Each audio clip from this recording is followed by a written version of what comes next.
नमस्कार, झारखंड समाचार में आप सबों का स्वागत है। आइए जानते हैं आज की ताजा मुख्य खबरों को। बोकारो में 22 नवंबर से फिर शुरू होगी होमगार्ड की बहाली। 15,000 से अधिक अभ्यर्थियों ने दिए आवेदन। आप सबको को बता दूं कि कई बार स्थगित होने के बाद अब 22 नवंबर से फिर से बोकारो में होमगार्ड की बहाली प्रक्रिया शुरू होगी। बहाली प्रक्रिया मोहन कुमार मंगलम स्टेडियम बोकारो में होगी। आप सबको बताते चले कि जिले में 553 पद पर बहाली को लेकर करीब 15,000 से अधिक अभ्यर्थियों ने आवेदन किया है। ग्रामीण होमगार्ड जवान का पद 320 है। इसमें महिला 157 और पुरुष 163 है। वहीं ग्रामीण होमगार्ड जवान का पद 233 है। इसमें महिला 116 और पुरुष 117 है। जिला समादेष्टा रवि कुमार कुजूर ने बताया कि बोकारो जिला के गृह रक्षकों के नव नामांकन के लिए शारीरिक और लिखित जांच परीक्षा अब 22 नवंबर से शुरू हो रही है। बताया कि मोहन कुमार मंगलम स्टेडियम बोकारो में उपलब्ध नहीं होने की स्थिति में क्रिकेट स्टेडियम सेक्टर 4 में आयोजित की जाएगी। कहा कि सभी अभ्यर्थी का बहाली प्रक्रिया प्रखंडवार होगा। कहा कि इस बार ससमय और चरणबद्ध तरीके से प्रक्रिया पूरी की जाएगी। झारखंड में फिर शुरू होगा सरकार आपके द्वार कार्यक्रम। डोर स्टेप पर मिलेगा कई योजनाओं का लाभ। जाने अभियान की तिथि। आप सबको बता दूं कि राज्य सरकार के 4 वर्ष पूर्ण होने के उपलक्ष्य में आगामी 15 नवंबर से 29 दिसंबर 2023 तक आपकी योजना आपकी सरकार आपके द्वार कार्यक्रम का आयोजन किया जाएगा। इस संबंध में उपायुक्त वरुण रंजन ने कहा कि विगत वर्षों में आयोजित आपकी योजना आपकी सरकार आपके द्वार कार्यक्रम की सफलता तथा उपयोगिता को देखते हुए मुख्य सचिव से प्राप्त निर्देश के आलोक में इस वर्ष भी राज्य सरकार के 4 वर्ष पूर्ण होने के उपलक्ष्य में इस कार्यक्रम को 15 नवंबर से 29 दिसंबर 2023 तक आयोजित करने का निर्णय लिया गया है। पायलट बनना चाहते हैं तो झारखंड के युवाओं के लिए है सुनहरा अवसर। हेमंत सरकार उठाएगी पूरा खर्च। आप सबको बता दूं कि राज्य सरकार हर साल 30 पायलट तैयार करेगी। इसके लिए दुमका हवाई अड्डा में commercial pilot licence with multi engine rating and Airbus 320 time rating प्रशिक्षण अकादमी का गठन किया जाएगा। प्रवेश परीक्षा लेकर प्रशिक्षण अकादमी के लिए अभ्यर्थियों का चयन किया जाएगा। आरक्षण प्रक्रिया का पालन करते हुए 30 प्रशिक्षु पायलटों का चयन किया जाएगा। उनमें से 15 प्रशिक्षकों को राज्य सरकार 100% छात्रवृत्ति देकर मुफ्त में पायलट बनाएगी। 2 चरणों में होने वाला प्रशिक्षण दुमका या नोएडा या गुड़गांव में होगा। एक बार दिए जाने वाले प्रशिक्षण पर 9.10 करोड़ रुपए खर्च किए जाएंगे। विज्ञान संकाय से 12वीं की परीक्षा पास करने वाले विद्यार्थी राज्य सरकार द्वारा आयोजित की जाने वाले प्रवेश परीक्षा में बैठने के योग्य होंगे। शुक्रवार को हुई इस कैबिनेट की बैठक में इस पर फैसला लिया गया। वित्त विभाग के प्रधान सचिव अजय कुमार सिंह ने बताया कि मंत्री राज्य के विकास से संबंधित कुल 23 एजेंडों पर विचार के बाद स्वीकृति दी है। झारखंड के सबसे लंबे पुल के नामांकन को लेकर राजनीतिक शुरू। तिलका मांझी सेतु के बोर्ड लगाने पर गहराया विवाद।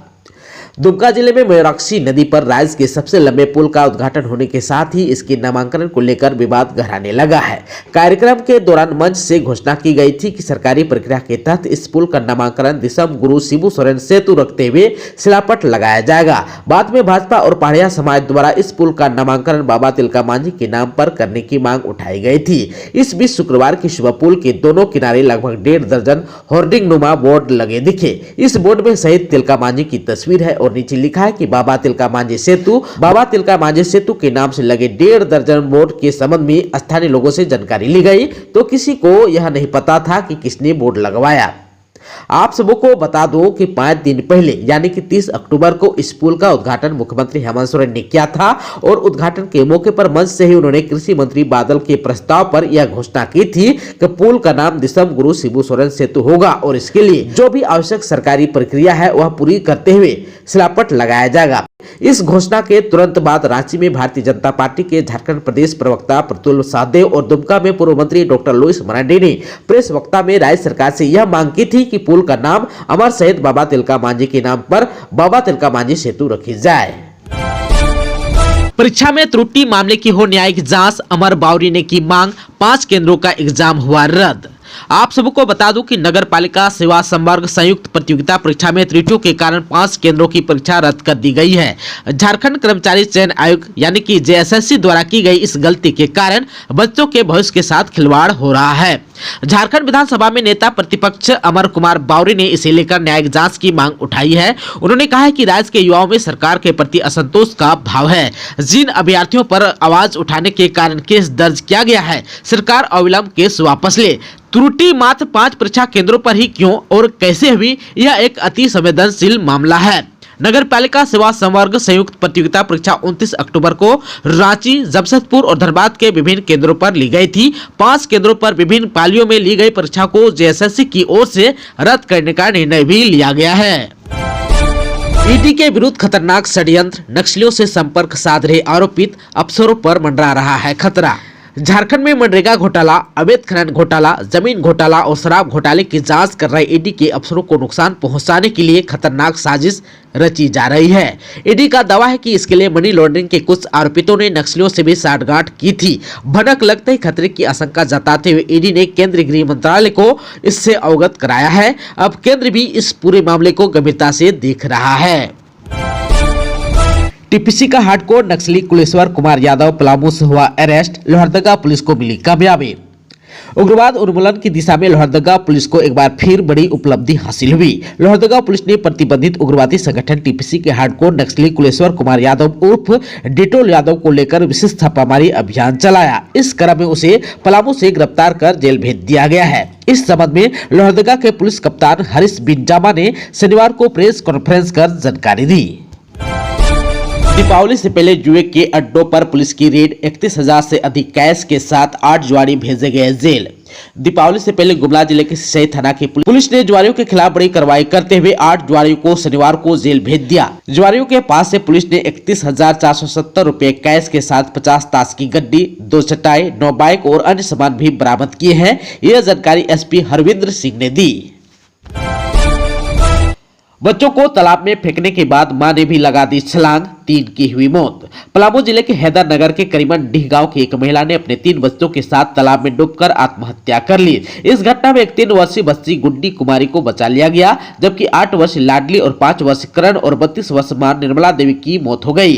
घटना शनिवार सुबह 8:30 की करीब बताई जा रही है। घटना का कारण पारिवारिक विवाद बताया जा रहा है। जानकारी के अनुसार शनिवार को हैदरनगर थाना क्षेत्र के मुरकरहर गांव के पसियाडी टोला के जोहार राम की पत्नी निर्मला देवी की उसकी सास से विवाद हुआ था। इसी से परेशान होकर बच्चों के साथ निर्मला देवी घर से निकल गई। अपने गांव से करीब 1 किलोमीटर दूर स्थित पोखरा में मां ने बच्चों के साथ आत्महत्या कर ली। घटनास्थल पर मौजूद लोगों ने महिला के परिजनों की घटना जानकारी दी। सभी मौके पर पहुंचे और टोला के लोगों की मदद से शव को बाहर निकालकर अपने साथ ले आए। झारखंड में 10वीं की छात्रा से हैवानियत, जंगल में गैंग रेप के बाद निवस्त्र सड़क पर छोड़ा, 11 के खिलाफ एफआईआर। आप सबों को बता दूं कि दुमका में सीएसपी केंद्र से पैसा निकालने के लिए गई एक किशोरी के साथ सामूहिक दुष्कर्म की घटना से सनसनी फैल गई। घटना 25 सितंबर की है। घटना के 40 दिन के बाद किशोरी ने शनिवार शाम को थाना में मामला दर्ज कराया है। पुलिस ने 3 नामजद के अलावा 8 आदिवासी युवकों के खिलाफ केस दर्ज किया है। आप सबों को बता दूं कि शनिवार को पीड़िता घर वालों के साथ थाना पहुंची और थाना प्रभारी को घटना की जानकारी दी। पीड़िता के अनुसार 25 सितंबर को सीएसपी केंद्र से छात्रवृत्ति का पैसा निकालने दुमका आई थी। घर लौटते समय रेलवे स्टेशन मुखराली रोड पर 2 बाइक सवार युवकों ने जबरन बाइक पर बैठा लिया और एक घर में ले जाकर बारी बारी से दुष्कर्म किया। उसके बाद फोन कर 2 और साथी को बुलाया। उसके बाद सभी ने दुष्कर्म की घटना को अंजाम दिया। इसके बाद पहाड़ के पास जंगल में लेकर चले गए। वहां पर भी फोन कर 4 और साथियों को बुला लिया। सभी ने उसके साथ गलत काम किया। छात्र के मुताबिक देर शाम हालत गंभीर होने पर निवस्त्र कर बाइक से सड़क किनारे छोड़ भाग गए। दूसरे दिन होश आने के बाद किसी तरह घर पहुंची। डर की वजह से घर वालों को कुछ नहीं बताया। काफी पूछने पर शनिवार को आप बीती सुनाई। बताया कि वह एक विद्यालय में कक्षा 10 की छात्रा है। पुलिस ने सामूहिक दुष्कर्म का मामला दर्ज करने के बाद न्यायालय में बयान दर्ज कराया है। पुलिस आरोपियों की तलाश में अब दबिश दे रही है। झारखंड में हर घर नल योजना की रफ्तार धीमी, 34 लाख से अधिक घरों में नहीं पहुंचा नल का पानी। आप सबको को बता दूं कि झारखंड में हर घर नल योजना की काफी धीमी रफ्तार है। करीब 24 लाख घरों में नल का पानी नहीं पहुंचा है। मंत्री भी इसे स्वीकारते हैं और 2024 के अंत तक सभी के घरों में पानी पहुंचाने का वादा कर रहे हैं।